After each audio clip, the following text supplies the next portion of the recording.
In this video, we're joined by an archaeologist, Flinders Petrie, with years of experience exploring the depths of biblical history.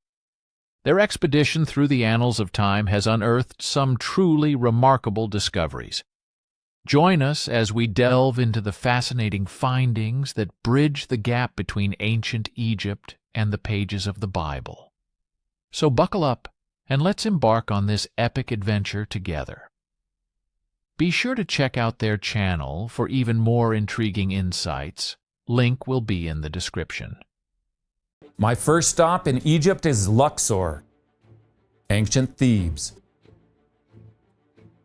where across the Nile River lay the ruins of the mortuary temples, where the pharaohs of old were once worshipped as gods.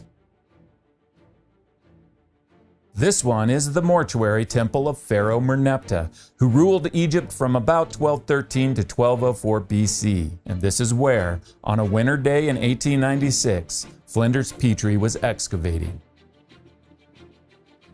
Petrie wrote, "The site of Merneptah's temple was disastrously dull. I was tempted to leave it as fruitless. Then, in the last corner to be cleared, there lay a black granite stele, over 10 feet high and 5 wide." I'm standing in the mortuary temple of the Pharaoh Merneptah.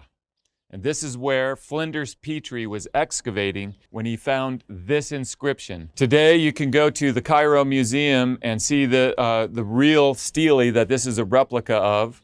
The Merneptah Stele. A stele is a stone shaped to stand upright and bear an inscription. We still use them today in cemeteries. Petrie wrote, "On looking beneath it, there was the inscription of Merneptah. I had the ground cut away below, blocking up the stele on stones, so that one could crawl in and lie on one's back, reading a few inches from one's nose." The excavation's epigrapher was a man named Spiegelberg, and Petrie wrote about him when he says, "He lay there copying for an afternoon." This just cracks me up because, think about that. Think about what they did in 1896, where a hole is dug under an inscription and an epigrapher goes into that hole like a gopher and then spends a whole afternoon with the inscription literally this far away from his face with a candle, translating all of these words. That is one tough epigrapher. "He lay there copying for an afternoon and came out saying, 'There are names and one I don't know is Sirar.' 'Why, that is Israel,' said I. 'So it is, and won't the reverends be pleased,' was his reply." This is a replica of it here in the place of its discovery. The real one we can now go see in the Cairo Museum.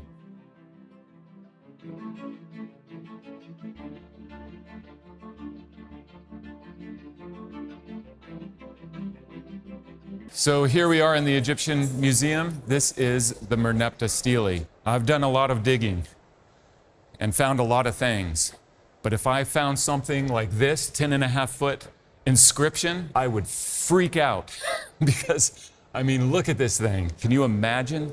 10.5-foot stele covered with an inscription on both sides. So on this side is the most famous name found in this entire inscription, which is right down here, the name Israel. It's agreed upon that this says Israel,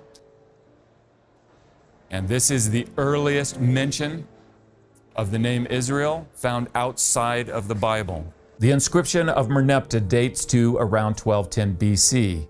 The inscription describes who Merneptah and his army fought with in Canaan. The translation reads, "Canaan is plundered, Ashkelon is conquered, Gezer is seized, Yenoam is made non-existent, Israel is laid waste." Ashkelon, Gezer, and Yenoam are followed by the city-state symbol. These 3 city-states were ruled by kings. There is no city-state symbol shown for the name Israel. Instead, the symbol for a foreign people is shown. This means that in 1210 BC, Israel is described as a people that has not yet formed into a nation and therefore is without a king. According to biblical chronology, the date 1210 BC falls in the Judges period, where we find in the book of Judges this repeating phrase, "In those days, Israel had no king."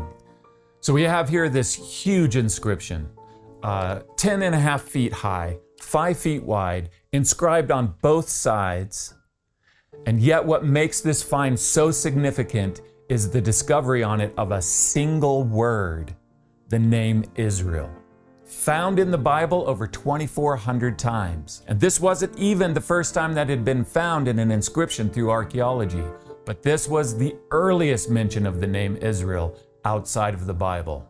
This is yet another example of the details in the Bible being verified through the details of an inscription dug up through archaeology.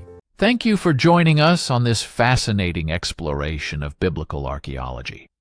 We'd love to hear your thoughts and insights, so don't hesitate to drop a comment below with your thoughts.